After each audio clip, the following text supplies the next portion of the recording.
به ما گفتن دنبال علاقت برو و دنیا خودش راه رو نشونت میده.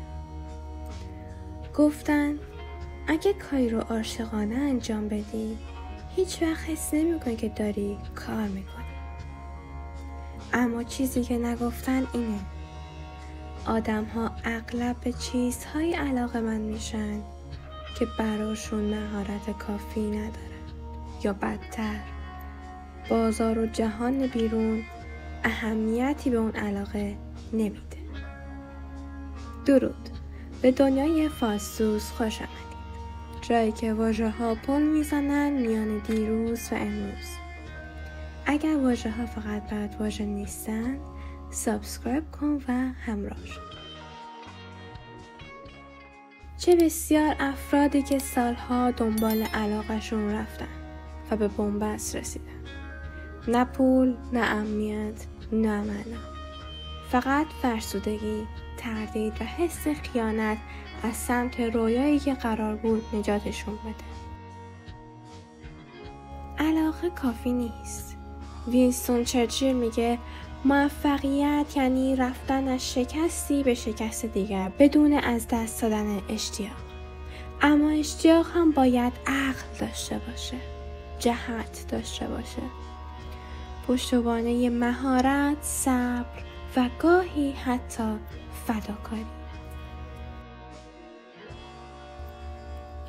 پس شاید سوال درست این نباشه که من به چی علاقه دارم، بلکه باید بپرسیم چه چیزی ارزش رنج کشیدن داره، چون اون چیزیه که واقعا میتونه به علاقه تبدیل شه.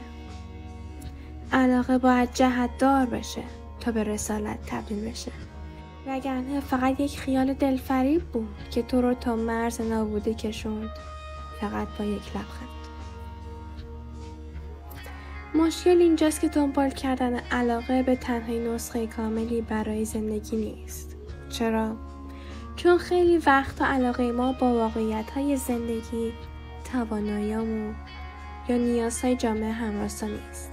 گاهی یک علاقه فقط در حد یک لذت شخصیه، نه یک مسیر پایدار برای ساختن آینده. شاید عاشق نقاشی باشی اما هنوز یاد نگرفتی چطور نقاشیت رو بفروشی یا منتخب پیدا کنی. یا مثلا به موسیقی علاقه‌مند باشی اما به محض اینکه سختی تمرین شروع میشه اشتیاقت فروکشی میکنه. مشکل دوم اینه که خیلی از ما نمیدونیم دقیقاً به چی علاقه داریم. ما فقط ایده‌ای رمانتیک از علاقه داشتن در ذهن داریم اما تجربه واقعی نداریم. پس وقتی زندگی واقعی سخت میشه سریع ناامید میشیم، چون فکر میکردیم دنبال کردن علاقه یعنی همیشه انگیزه داشتن. و مسئله آخر، گاهی این جمله تبدیل میشه به یک فشار روانی. وقتی هنوز نمیدونی چی میخوای احساس میکنی عقب موندی، انگار بقیه پیداش کردن و تو هنوز سرگردونی. اگر واژه ها فقط برات واژه نیستن سابسکرایب کن و همراه شو.